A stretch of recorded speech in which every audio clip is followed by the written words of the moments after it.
ওমর রাদিয়াল্লাহু তাআলা আনহু তার শাসন আমলে একটা ঘটনা মনে পড়ে গেল আমার। তার শাসন অবস্থায় যখন তিনি ছিলেন, একজন অন্ধ সাহাবী আল্লাহ রাসূল সাল্লাল্লাহু আলাইহি ওয়াসাল্লাম বেঁচে থাকা অবস্থায় বলেছিলেন, ইয়া রাসূলুল্লাহি ইয়া হাবিবাল্লাহি, আমি যুদ্ধের ময়দানে যেতে চাই হুজুর, আপনি আমাকে অনুমতি দিয়ে দেন। ওই সাহাবী কোনো অনুমতি দেন নাই। ওই সাহাবীকে আমার নবীজি কোনো অনুমতি দিলেন না। অনুমতি না দিয়া সরাসরি বললেন, ওরে আব্দুল্লাহ ইবনে মাকতুম, তুমি তো অন্ধ মানুষ, তোমাকে আমি যুদ্ধের পারমিশন দিতে পারবো না। ওই সাহাবী কিন্তু অন্ধ সাহাবী। আমার ভাইয়ের, আমার বন্ধুগণ, আমার নবীজি ওই সাহাবীকে আমার নবীজি যুদ্ধের অনুমতি দেন নাই। এক পর্যায়ে আমার নবীজির ইন্তেকালের পরে দ্বিতীয় খলিফার আমলে, অর্থাৎ ওমর রাদিয়াল্লাহু তাআলা আনহুর পিরিয়ডে, ওমর রাদিয়াল্লাহু তাআলা আনহুর খেলাফত অবস্থায় এমন সময় আব্দুল্লাহ ইবনে মাকতুম রাদিয়াল্লাহু তাআলা আনহু বলতেছেন, আমিনুল মুমিনিন, আমি যুদ্ধে যেতে চাই হুজুর, কাদিসিয়ার যুদ্ধ হবে, কাদিসিয়ার যুদ্ধের মধ্যে আমি অংশগ্রহণ করব। আল্লাহ রাসূল আমাকে অর্ডার দেন নাই, আমার মনের খায়েশ আমি যুদ্ধের ময়দানে শাহাদাত বরণ করব, এটাই সবচেয়ে বড় আশা আমার। হযরত ওমর রাদিয়াল্লাহু তাআলা আনহু বললেন, ও আব্দুল্লাহ ইবনে মাকতুম, তোমার শানে আল্লাহ রাব্বুল আলামিন একটা আয়াত নাযিল করেছেন। কি আয়াত নাযিল করেছেন? আবাসা ওয়া তাওয়াল্লা আন জাহুল আমা, এই আয়াতটা নাযিল করেছেন। সঙ্গে সঙ্গে আব্দুল্লাহ ইবনে মাকতুম রাদিয়াল্লাহু তাআলা আনহু বললেন, আব্দুল্লাহ ইবনে মাকতুম রাদিয়াল্লাহু তাআলা আনহু বললেন, ভাই ওমর আমিরুল মুমিনিন, আমি যুদ্ধের ময়দানে যেতে চাই, যুদ্ধের ময়দানে যেতে চাই। ওমর রাদিয়াল্লাহু তাআলা আনহু বললেন, ভাই আব্দুল্লাহ ইবনে মাকতুম, তুমি যুদ্ধের ময়দানে যেতে চাও, তোমার তো একটা দুইটা চোখে নেই, তুমি তো অন্ধ মানুষ, কিভাবে তুমি যুদ্ধ করবে? আব্দুল্লাহ ইবনে মাকতুম বলতেছেন, ও ভাই, ও ওমর ভাই, ও আমিরুল মুমিনিন, অর্ধ পৃথিবীর শাসনকর্তা যিনি, তাকে বলতেছেন, ভাই আমি যুদ্ধে যাব, যুদ্ধের মধ্যে একজন সৈনিক লাগে, একজন সৈন্য লাগে, কালিমার ঝান্ডা এইভাবে ধরে থাকতে হয়। আমি অন্ধ মানুষ, কি হয়েছে? সমস্যা নাই, সমস্যা নাই। আমি যুদ্ধের ময়দানের মধ্যে প্রয়োজন বোধ মনে করে যদি আল্লাহ রাব্বুল আলামিন আমাকে শাহাদাতের নজরানা দিয়ে দেয়, আমি কালিমার পতাকা ধরে থাকবো। দূর থেকে একটা তীর চলে আসবে, দূর থেকে একটা তীর চলে এসে আমার বক্ষ বেতের পিছন দিয়ে বের হয়ে যাবে, আমি শাহাদাত বরণ করব আল্লাহর দরবারে কাল কিয়ামতের কঠিন ময়দানে।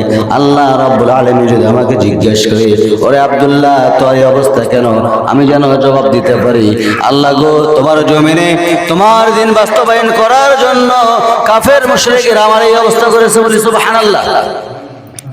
আমার ভাইরা, সাহাবীদের মাঝে দেখেন কেমন কেমন একটা শাহাদাতের তামান্না ছিল। আজকে সেই শাহাদাতের তামান্না বাদ দিয়া আমরা কি করতেছি, কি না করতেছি। সাহাবায়ে কেরাম সরাসরি জান্নাতের বাজার করেছিল, আর আমরা করতেছি কিসের বাজার? বলেন, কিসের বাজার করতেছি আমরা? সাহাবায়ে কেরাম সব সময় জান্নাতের বাজার করা নিয়ে ব্যস্ত থাকতো, আর আমরা বাজার করতেছি আজকে মুনাফিকির বাজার। ঠিক কি না? ঠিক না?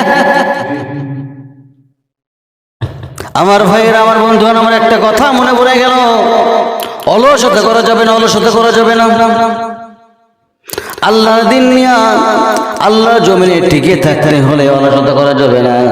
তার বড় প্রমাণ হলো, একটা কথা মনে পড়ে গেল আমার নবীজি মুহাম্মদ সাল্লাল্লাহু আলাইহি ওয়াসাল্লাম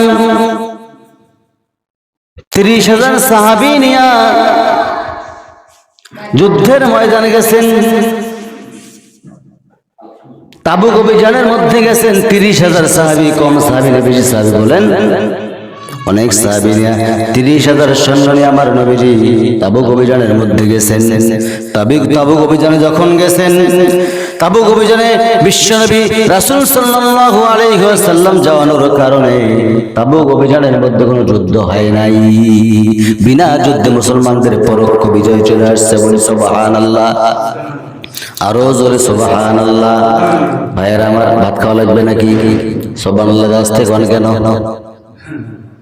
আমার নবীজি তাবুক অভিযান থেকে ফিরে আসলেন, মদিনার মসজিদের মধ্যে বসলেন।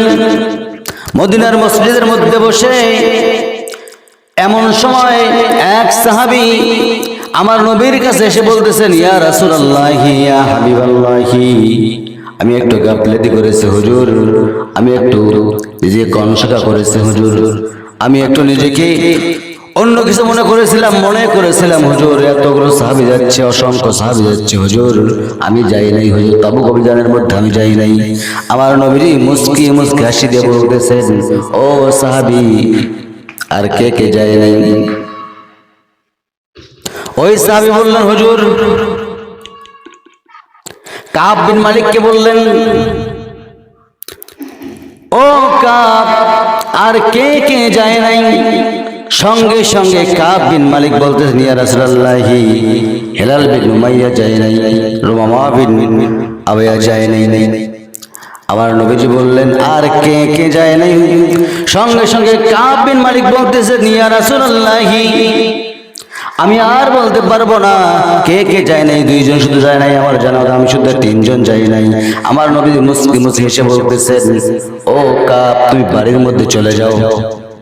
বাড়ির মধ্যে চলে গেলেন, সমস্ত সাহাবীকে ডাক দিয়ে বললেন, ও সাহাবীরা শোনো, এইদিকে চলে আসো।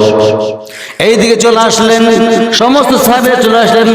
আসার পরে মদিনার আনাসে কোনাসে সমস্ত জায়গার মধ্যে বলে দিলেন, এই তিনজন সাহাবীর বিরুদ্ধে আমি নালিশ জারি করে দিয়ে দিলাম, এই তিনজন সাহাবীর বিরুদ্ধে আমি আল্লাহর রাসূল বয়কট করে দিয়ে দিলাম। কেউ কারোর সঙ্গে কথা বলবে না, লেনদেন করবে না, সালাম কালাম কেউ কাউকে দিবে না। কি বুঝলেন ভাই? অলসতা করা যাবে মনে হয়? আজকে অনেক ভাই আছে রমজান মাসে অলসতা করে রোজাও রাখে না, ঠিক কি না? আমি কি ভুল কইলাম? আমার ভাইয়ের, আমার বন্ধুগণ, আমার এক পর্যায়ে এই কথা যখন, বয়কটের কথা যখন মদিনার আনাচে কানাচের মধ্যে চলে গেল, মদিনার আনাচে কানাচে যাওয়ার সঙ্গে সঙ্গে কাব বিন মালিক রাদিয়াল্লাহু তাআলা আনহু বাড়ির মধ্যে গেলেন। স্ত্রীর দরজার মধ্যে করাঘাত করতেছেন, নক করতেছেন, ও আমার স্ত্রী গো, দরজা খুলে দাও, দরজা খুলে দাও। ঘরের মধ্যে স্ত্রী বলতেছেন, ও আমার স্বামী গো, দরজা খুলবো না কেন, দরজা খুলবো না কেন? দরজা অবশ্য আমি খুলে দেবো, কারণ দরজা আমি দরজা খুলে দেবো, এই পাশে দরজা খুলবো, পিছনের দরজা দিয়ে আমি আপনার স্ত্রী বের হয়ে চলে যাব। কারণ এই জন্য বের হয়ে যাব, যে মানুষটাকে স্বয়ং আল্লাহর রাসূল সাল্লাল্লাহু আলাইহি ওয়াসাল্লাম তিনি নিজে পর্যন্ত বয়কট করতে পারেন, আমি আপনার স্ত্রী হয়ে আমি আপনাকেও বয়কট করে দিয়ে দিলাম। আমার ভাইয়েরা, সন্তানগুলো আছে, সন্তানগুলোকে বলতেছেন, ও আমার সন্তানের এইদিকে এসো, একটু আদর করে দিই। সন্তানগুলো বলতেছেন, আব্বা জান, সম্ভব নয়, আল্লাহ রাসূল আপনাকে বয়কট করেছেন, আমরা আপনাকে বয়কট করে দিয়ে দিলাম। আমার ভাইয়েরা, ইসলাম মানতে গেলে এভাবে করা যাবে না, এমনি এমনি মানা যাবে না, এমনি এমনি ইসলাম মানা আসে নাই। আংশিক মানলে হবে না, আংশিক মানলে হবে না, আংশিক মানলে হবে না। আফাতুমিনুনা বিবাদিল কিতাবি ওয়া তাকফুরুনা বিবাদ। জোরে বলুন আল্লাহু আকবার। আল্লাহ তাআলা বলেন, তোমরা কিতাবের কিছু অংশ মানবে, কিছু অংশ মানবে না, তা হবে না, তা হবে না। মানলে পুরোপুরি মেনে নিতে হবে। এখন তো মশার দিন, মশারি লটকাই কি লটকাই না বলেন, আসতে করবেন না।